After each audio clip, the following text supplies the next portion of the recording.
croyons-nous ce qu'on vient de chanter? J'ai tant besoin de toi. Est-ce que nos vies reflètent j'ai tant besoin de toi?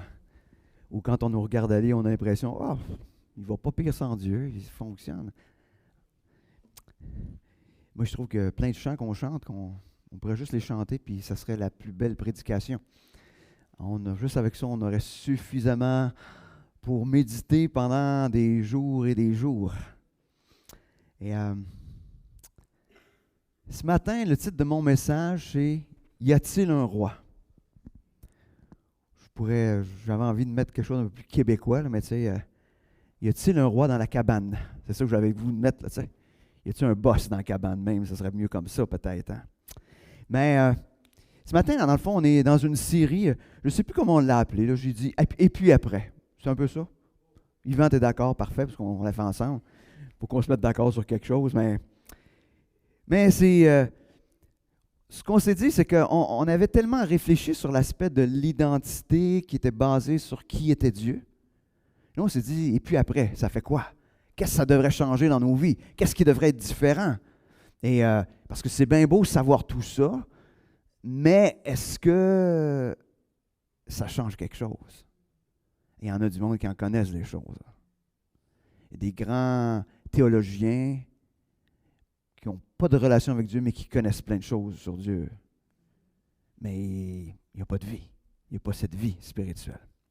Et je ne sais pas si vous êtes comme moi, mais j'ai souvent l'impression que je sais beaucoup de choses à propos de Dieu, mais en même temps, je réalise qu'il y a un décalage entre ce que je sais et ce qui se passe dans ma vie, dans mon quotidien, dans mes actions, dans mes pensées. Il y a un décalage qui est là, important. Puis moi, mais le dimanche, j'ai en avant, vous ne savez rien de tout ça. Là. Pour vous autres, peut-être, je dis, ah, lui, il est là. Tu sais. Mais si vous étiez en dedans de moi, vous disiez, oh, ben, il est avec nous autres. Il marche avec nous autres pas mal. Là, tu sais. Puis peut-être des fois, il marche plus bas même que vous autres. C'est possible. Mais le problème, c'est que quand on est comme ça, il y a un moment donné dans nos pensées, ça produit du découragement. Parce qu'on voit tout ce qu'on sait à propos de Dieu, puis notre tête le comprend bien, parce que notre intelligence a été allumée par le Saint-Esprit, on comprend bien. Puis là, on voit ce qu'on vit, puis là, on fait comme « Ah! » Puis là, finalement, on devient découragé. Et ça donne le goût, des fois, de dire « Ben, ça ne marche pas, la vie chrétienne. Ça ne marche pas. » Et c'est pour ça qu'on voulait aller dans cette série-là. Parce que c'est beau savoir tout ce qu'on sait à propos de Dieu. C'est beau de savoir que ça vient transformer notre identité. Mais si ce qu'on sait à propos de Dieu, puis c'est à propos de cette nouvelle identité, ne vient pas avoir un impact pour transformer nos vies, puis qu'on voit cette progression dans cette, pas juste connaissance, mais de cette connaissance pratique de ce que c'est l'Évangile, on est malheureux. Je ne sais pas s'il y en a d'autres qui vivent des choses comme ça, mais je ne vous demanderai pas de lever la main parce que je suis sûr qu'on passe tous par moments comme ça. Donc, comme je disais tantôt, Yvan a rappelé la semaine passée les attributs de Dieu qu'on avait vus ensemble. Ces attributs qui venaient transformer notre identité. Et donc, comme je dis, on pourrait dire, ça pourrait presque être la saison 2 de notre série. Saison 2 disant que mais maintenant, cette saison-là, c'est comment ça va se manifester dans nos actions. On va être mis au défi par la parole. On va être mis au défi de vivre selon ce que la parole dit. Puis c'est intéressant, cette semaine, je lisais un psaume qui se trouve dans le livre des Chroniques, mais qui se retrouve aussi dans le livre des psaumes. Mais je suis rendu dans ma lecture dans le livre des Chroniques, dans 1 Chronique 16:11, qui dit « Recherchez l'Éternel et sa force, cherchez continuellement sa face. » Recherchez l'Éternel et sa force, cherchez continuellement sa face. C'est assez continuellement sa face. Je ne sais pas si vous savez comme ça veut dire que ça prend combien de temps dans votre vie, ça? Continuellement. Continuellement. Un peu comme respirer. Hein? C'est comme, on a continuellement besoin de respirer. D'ailleurs, ceux qui arrêtent de respirer, la nuit, ils lui mettent des machines. Hein? Hein? Parce qu'ils font l'apnée du sommeil. Faisons pas l'apnée de Dieu. Mais c'est de cette manière-là, donc, continuellement ça veut dire être continuellement dans cette réflexion-là. Et c'est le fait de connaître qui est Dieu et comment notre identité a été transformée que ça nous emmène à vouloir vivre cela. Donc, comme je disais, aujourd'hui, le titre de mon message, c'est « Y a-t-il un roi? » Donc, y a-t-il un boss dans la maison? Et ne vous inquiétez pas, mesdames, je ne me servirai pas de la fête des pères pour faire un enseignement macho. Vous parlez de boss dans la maison, ne vous inquiétez pas, ça n'a pas rapport avec ça. Mais j'aimerais qu'on se questionne, c'est qu'est-ce que ça change si on reconnaît la royauté de Christ dans notre vie et dans la vie de l'Église? On va prier pour débuter. Seigneur Dieu, ce matin, on veut juste se mettre à ton écoute. Seigneur, qu'est-ce que tu veux dire à ton Église ici à Saint-Liboire? Seigneur, on a besoin de t'entendre. J'ai besoin de t'entendre. Seigneur, viens parler parce que si tu ne parles pas ce matin, on est assis ici en vain. On a besoin que tu puisses te révéler un peu plus à nos cœurs. Seigneur, emmène-nous à vivre selon cette nouvelle identité, selon ce qu'on croit à propos de qui tu es, à propos de ce que tu fais. Seigneur, que ton esprit puisse parler. Et Seigneur, on veut juste se mettre à ton écoute ce matin. Amen. Ma réflexion pour le message de ce matin a débuté il y a plusieurs semaines. D'ailleurs, j'en ai partagé avec des gens en tout cas, du conseil. Puis eux autres le savent, là, tu sais, que ça fait un bout que ça tourne dans ma tête. Je voulais même le faire avant que je parte en vacances. C'était comme, je m'étais dit, je vais lancer cette bombe-là, puis je vais m'en aller en vacances. Puis le Seigneur n'a pas permis ça. Et c'est bien comme ça parce que ça a permis d'adoucir la bombe. Non, mais je crois que ce message-là, Dieu m'a parlé premièrement à mon cœur et ça m'a challengé profondément. Et fait que c'est ce que je veux vous partager. Comment j'ai été challengé, mais comment je crois qu'on est comme Église challengé avec ce texte-là. Dernier verset du livre des Juges. Juges 21, 25. Qui nous dit, « En ce temps-là, il n'y avait point de roi en Israël, chacun faisait ce qui lui semblait bon. » Imaginez, le livre des Juges termine avec ce verset-là. C'est comme une espèce de pavé dans la mort. Hein? Après toutes ces années avec des juges, ça a montré que ça donnait à rien pantoute. D'ailleurs, on sait dans la suite que le peuple d'Israël s'est plaint.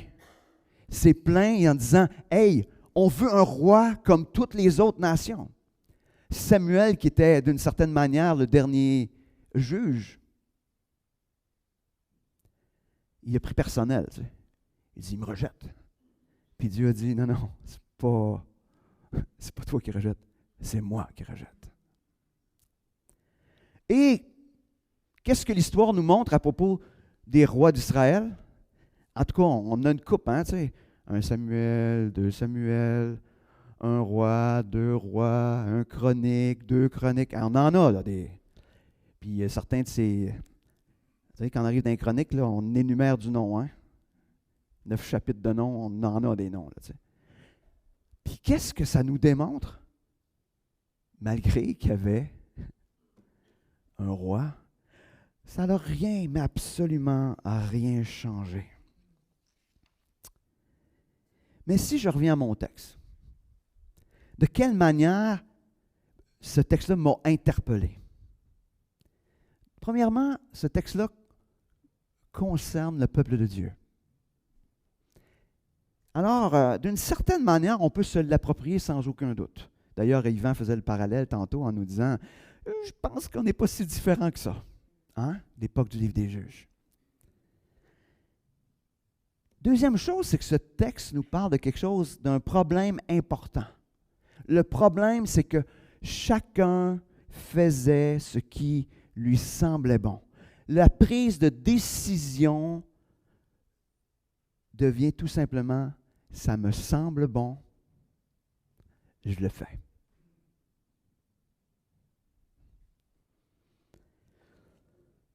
Troisième chose, ça nous donne la raison. Parce qu'il n'y avait pas de roi, parce qu'il n'y avait pas de direction, parce qu'il n'y avait pas d'autorité.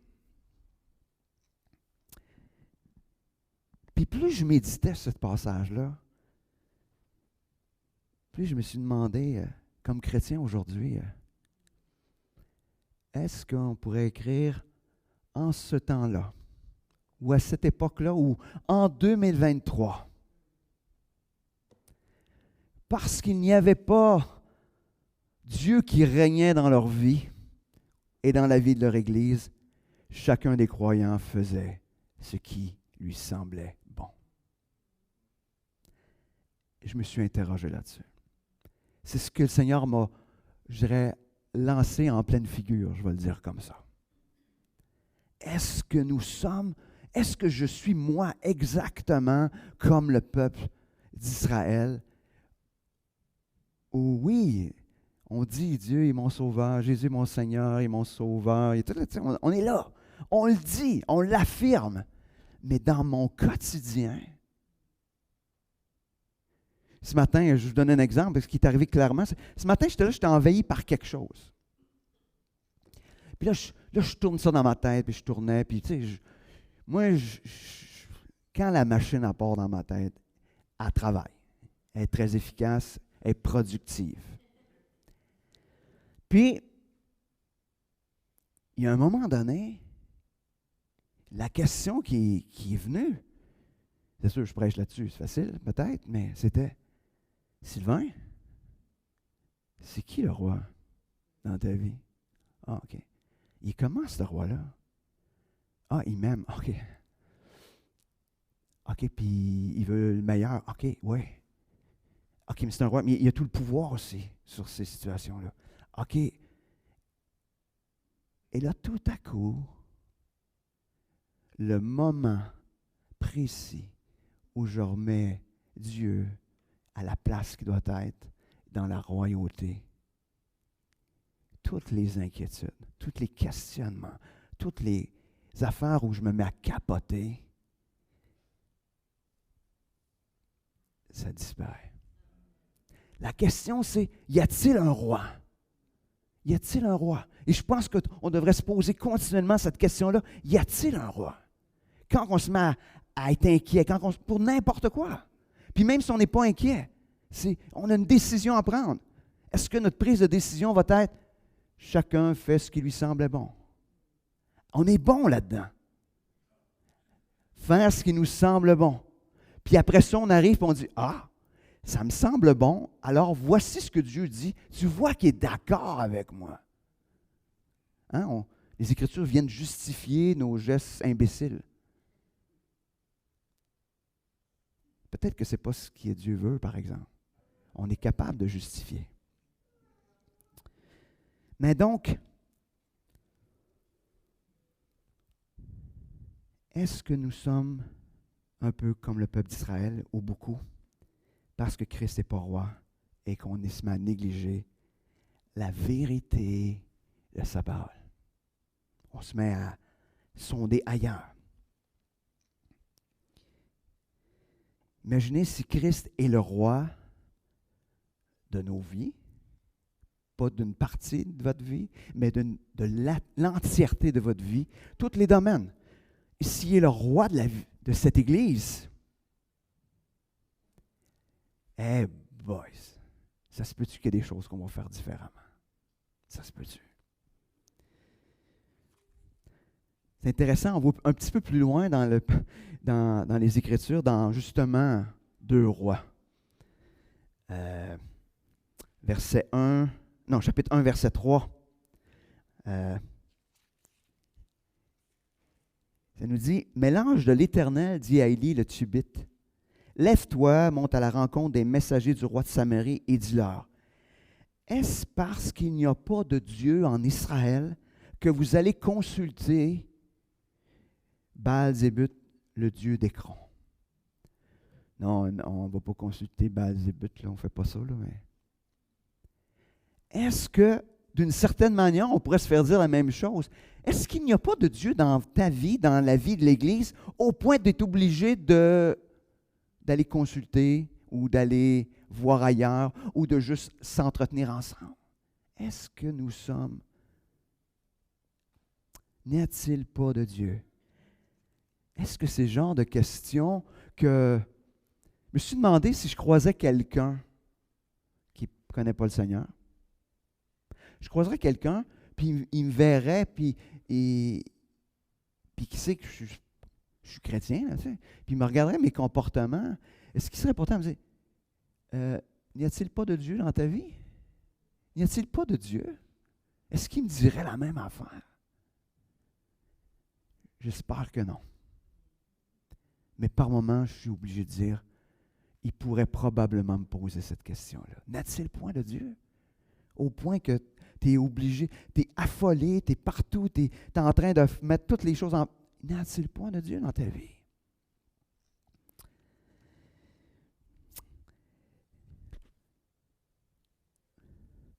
Des fois, au lieu d'aller chercher la face de Dieu, comme le texte que je vous ai lu au début, on est en train de chercher des réponses pour répondre des fois à nos désirs, répondre à ce qu'on veut, au lieu de juste être là tout simplement, dire, Seigneur, c'est quoi tu veux?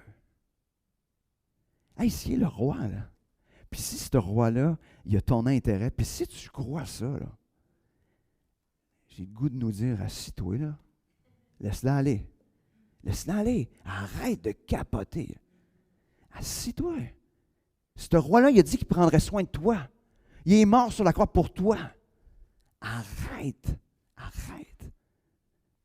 Mais je dis ça, là, mais je me le dis à moi, là, tu sais. Arrête.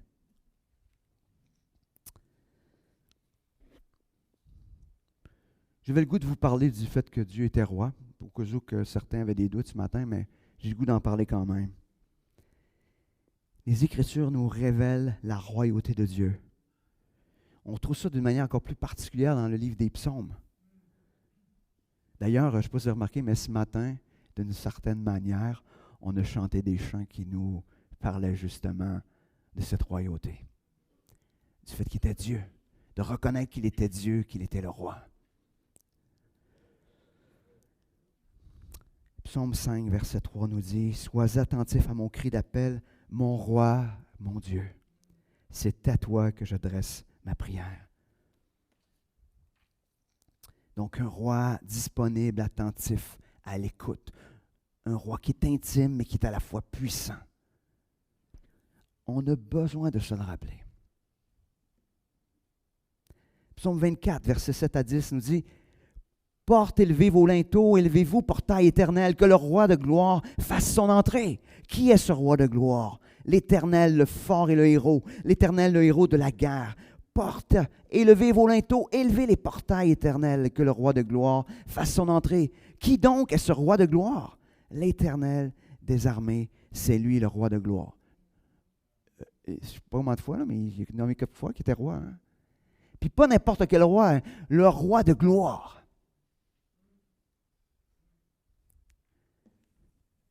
Si on se mettait à reconnaître la royauté de Dieu, la royauté de Christ, wow!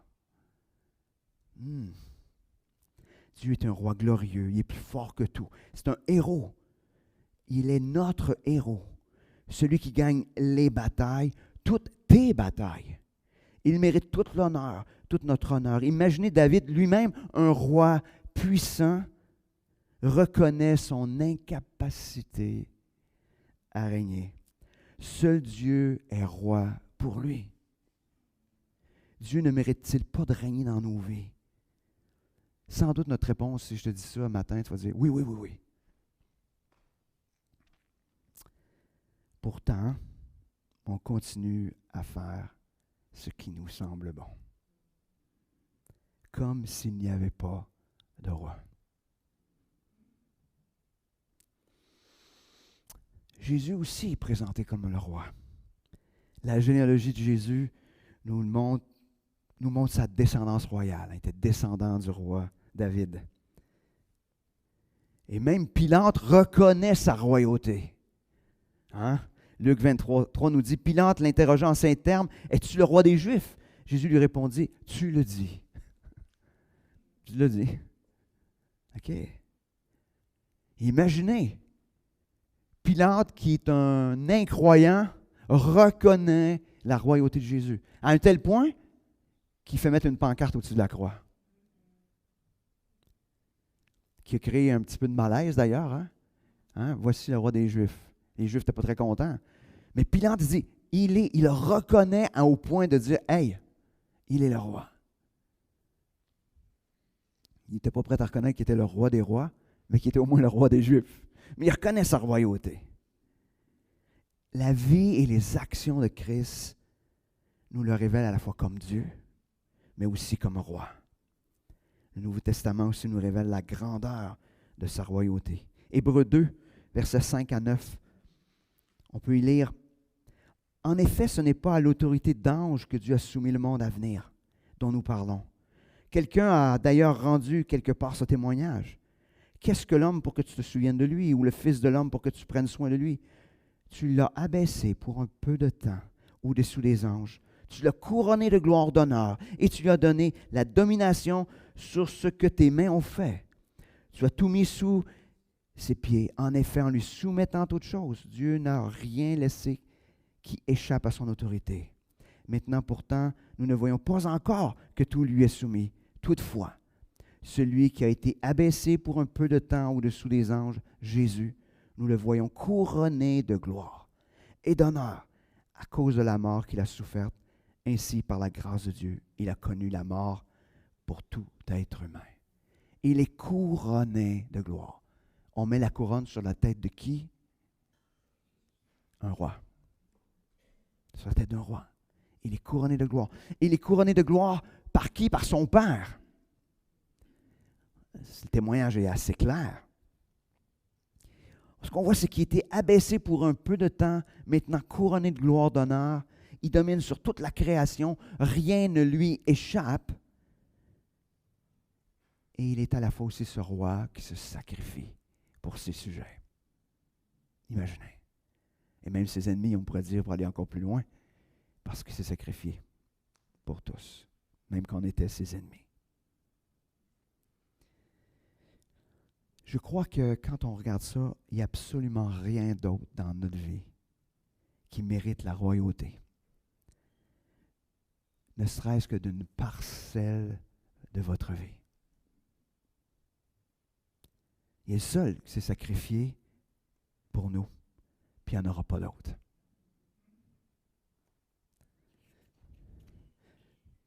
Je trouve ça intéressant. Hier, j'avais un cahier, puis j'avais mis mon chandail, mais je l'ai pas. J'avais un autre chandail par-dessus, fait qu'il ne paraissait pas, mais ça dit « Je suis deuxième ». J'aime cette phrase d'être « Je suis deuxième ». Ça veut dire que si je suis deuxième, ça veut dire qu'il y a quelqu'un qui est premier. Et celui qui est premier, ce n'est pas moi, hein, ce n'est pas personne, ce n'est pas un humain, c'est Christ. C'est Dieu qui est premier. Et on a besoin de se rappeler que celui qui règne, celui qui est le premier, c'est Christ. Alors arrêtons de lui voler la première place. Arrêtons d'essayer de le prendre et de le mettre dans notre moule de ce qu'on veut qu'il décide, comme si on avait du pouvoir. Puis à chaque fois, on le sait, hein? À chaque fois qu'on décide sans Christ, le résultat, c'est de la boîte. En tout cas, moi, dans ma vie. Vous autres, peut-être que vous êtes plus bénis que moi, là.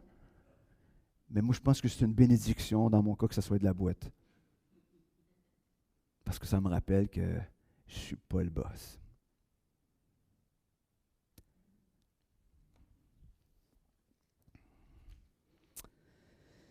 Jésus est aussi le roi dans toute sa splendeur, le roi des rois, qui nous est révélé dans toute sa gloire dans le livre de l'Apocalypse. Apocalypse 5, versets 11 à 14. Ça nous dit « Je regardai et j'entendis la voix de nombreux anges rassemblés autour du trône, des êtres vivants, des anciens, qui étaient des myriades de myriades et des milliers de milliers. Il disait d'une voix forte, « L'agneau qui a été offert en sacrifice est digne de recevoir la puissance, la richesse, la sagesse, la force, l'honneur, la gloire et la louange. Toutes les créatures qui sont dans le ciel, sur la terre, sous la terre, sur la mer, tous les êtres qui s'y trouvent, je les entendis s'écrier à celui qui est assis sur le trône et à l'agneau, soit la louange, l'honneur, la gloire, la domination au siècle des siècles. » Les 4 êtres vivants répondaient, « Amen. » Et les anciens se prosternèrent et adorèrent. Je ne sais pas si vous savez c'est quelle quantité, des myriades de myriades. Moi non plus. Quand tu regardes dans le dictionnaire, le mot myriade, ça veut dire un chiffre trop gros pour être compté. Fait que c'est un beau mot pour dire que ça ne peut pas savoir. Mais là, en plus, ce n'est pas juste une myriade. C'est une myriade de myriades. Ça veut dire un chiffre incontable multiplié par un chiffre incontable. Fait que ça commence à être pas pire, là. Mais ça, c'est tous ceux qui sont là en train d'adorer Christ comme étant le roi. Un jour, on sera dans la présence de Dieu. Et ouais, on sera dans la myriade de myriades. Ça nous montre qu'on ne sera pas grand-chose, peut-être dans la totalité, mais on sera connu du roi des rois. Ça, par exemple, c'est une... Hein? Nous autres, on n'est pas capable de compter ce chiffre-là, mais Christ est capable d'identifier chaque personne individuellement dans cette myriade des myriades-là. Mais un jour, on sera là. Mais en attendant, pourquoi qu'on ne commence pas maintenant à reconnaître qu'il est ce roi des rois, puis qu'il mérite de régner dans tous les aspects de notre vie, puis qu'à chaque moment, chaque fois que notre cœur, notre tête s'emballe, ou qu'on désire décider par nous-mêmes, qu'on se dise, c'est qui le roi? C'est qui le roi? C'est qui le roi? Donc, si on arrive à notre question qu'on veut développer, et puis après? Hein? Hein, on a vu dans le tableau, on l'a vu déjà à plusieurs reprises, mais qui nous dit ce que Dieu est détermine ce qu'il fait. Et ce que Dieu est et ce qu'il fait détermine ce que nous sommes, notre identité. Et notre identité va déterminer nos actions. Et non l'inverse. Ce n'est pas nos actions qui déterminent qui on est, mais qui on est qui devrait déterminer nos actions. Donc, à quoi devraient ressembler nos actions, notre manière de vivre si Christ est le roi? Un verset qu'on connaît tous, Galates 2:20, qui nous dit, on sait tout par cœur, là. En tout cas, les anciens sûrement, là. Hein? J'ai été crucifié avec Christ. Et, vous l'avez tout lu. J'ai été crucifié avec Christ, ce n'est plus moi qui vis. C'est Christ qui vit en moi. Ce que je vis maintenant dans mon corps, je le vis dans la foi au Fils de Dieu qui m'a aimé, qui s'est donné lui-même pour moi. Vous êtes-vous déjà arrêté à ce verset-là? Il y a du stock là-dedans. Hein? Donc, une première affirmation, vous êtes crucifié avec Christ. Si vous êtes un enfant de Dieu né de nouveau, vous êtes crucifié avec Christ. Donc, vous êtes mort. Est-ce que vous étiez avant? Vous êtes mort. OK. Puis il dit, donc, si je suis mort, maintenant, celui qui vit, c'est plus moi. C'est plus le moi d'avant, c'est le nouveau moi ou le moi régénéré. On va le dire comme ça. Mais il dit, c'est plus moi qui vis, c'est Christ qui vit en moi. OK. Ce qui anime ma vie, ce qui coule dans mes veines, c'est Christ. Toutes les neurones qui viennent se connecter ensemble, c'est ce que Christ vient nous transformer. Est-ce qu'on est rendu là? S'il y a quelqu'un de rendu, il viendrait signer ici. Mais je ne crois pas. On n'est pas rendu. Mais ce qu'il dit, c'est et ce que je vis maintenant dans mon corps, je le vis dans la foi au Fils de Dieu. C'est intéressant. Ce que je vis dans mon corps. En passant, ce qui est dans votre tête fait partie de votre corps. Hein? Il dit, ce que je vis maintenant, ce qui va se passer en dedans, je le vis en m'appuyant sur qui est Christ. Ma foi dans le Fils de Dieu.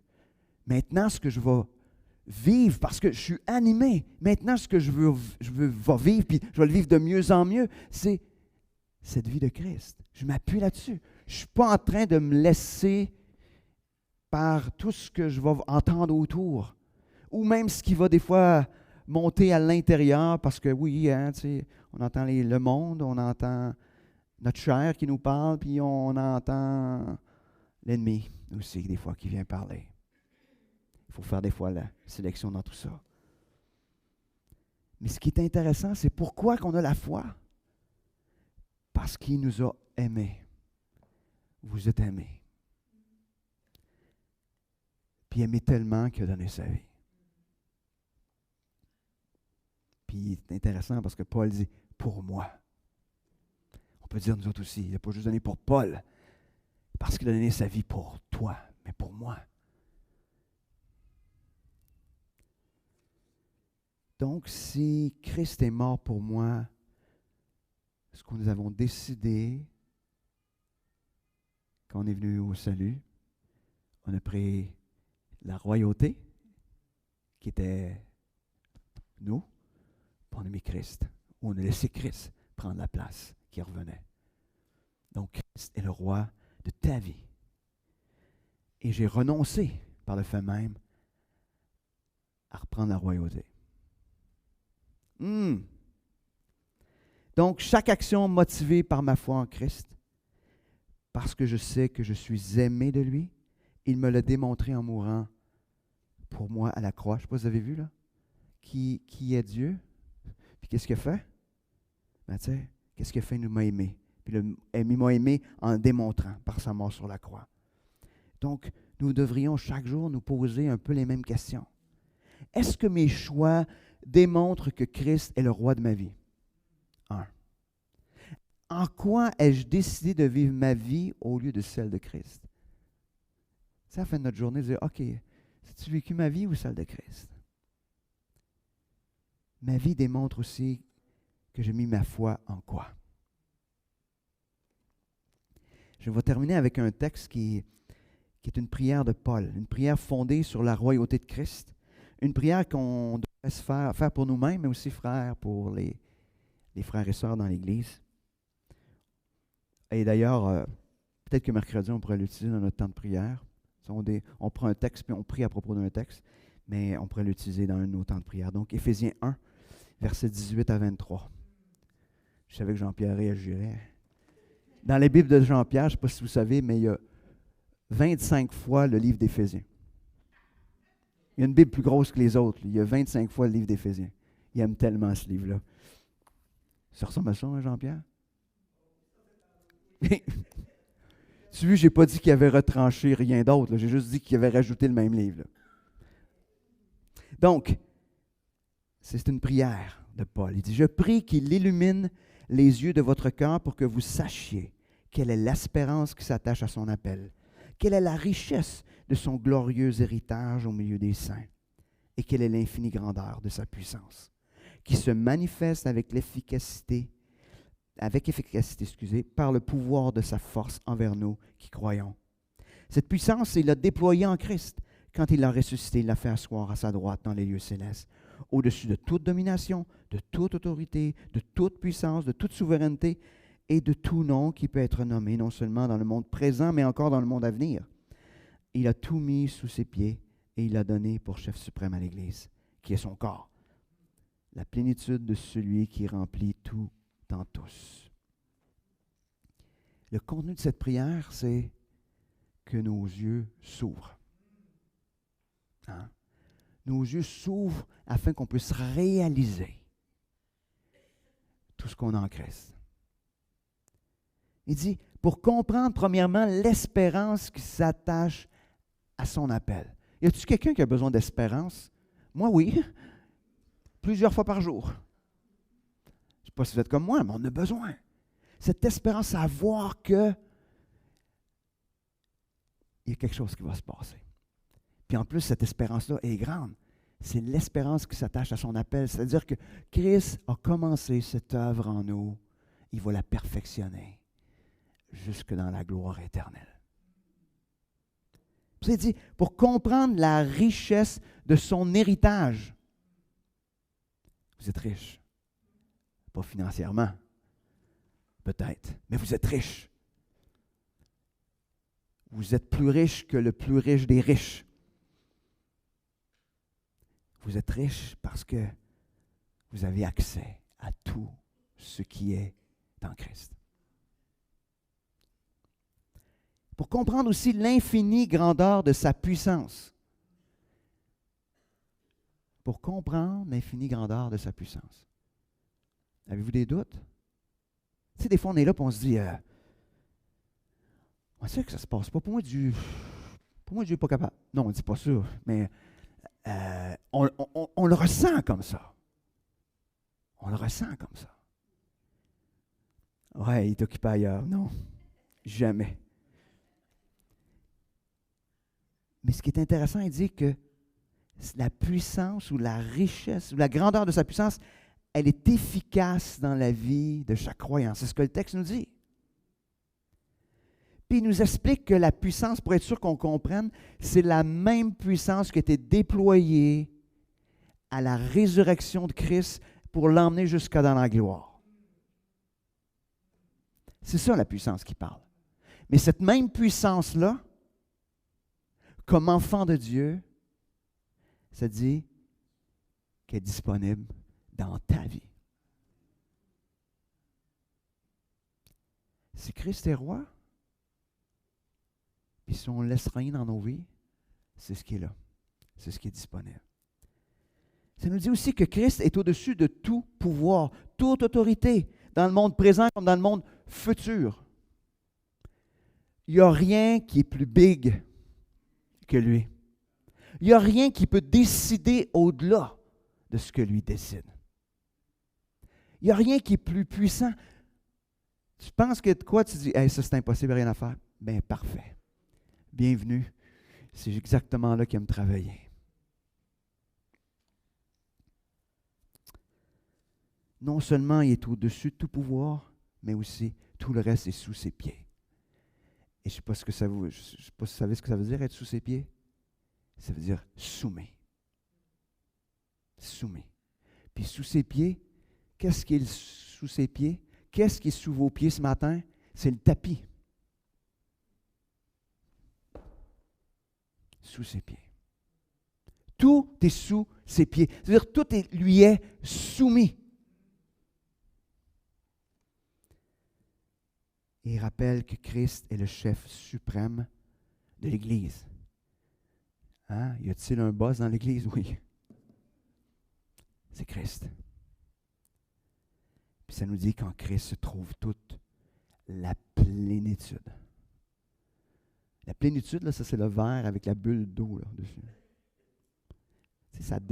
Il ne déborde pas là, c'est plein.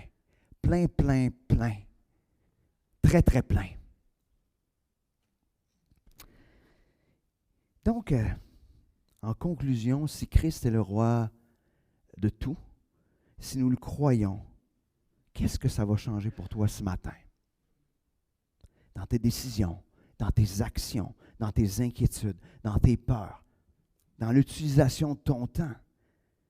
Si ce matin, on arrêtait de faire ce qui nous semble bon, si on arrêtait ça ce matin, parce qu'il y a un roi dans ta vie, il y a un roi dans l'Église. Oui, Christ est roi. Le crois-tu vraiment? J'avais le goût, je m'étais écrit ça tantôt. Steve, tu viens-tu nous rechanter? Je m'attends à toi. Tu le referais-tu? S'il te plaît. Puis après ça, mais je vais prier, puis Steve va faire le chant. Non, mais tu peux venir. Je vais prier. Après ça, Yvan va venir conclure. Seigneur Dieu, ce matin, comme on va le chanter bientôt, on veut s'attendre à toi. Parce que tu es le roi. Et tu mérites toute cette royauté-là, tu nous l'as démontré. Seigneur, on ne veut pas être de ceux qui font ce qui leur semble bon. Seigneur, on veut que tu sois le roi. Le roi dans nos vies, le roi dans l'Église, le roi partout. Seigneur, sois le roi. Seigneur, tu mérites toute cette place-là. Seigneur, s'il y a des domaines dans nos vies où on est là, on est en train de prendre ta place, et je sais, je suis convaincu qu'il y en a. Seigneur, je te demande de nous chasser de ces trônes-là. Seigneur, viens prendre toute la place. Merci. Merci, Seigneur, pour ta parole qui nous interpelle encore une fois ce matin. Amen.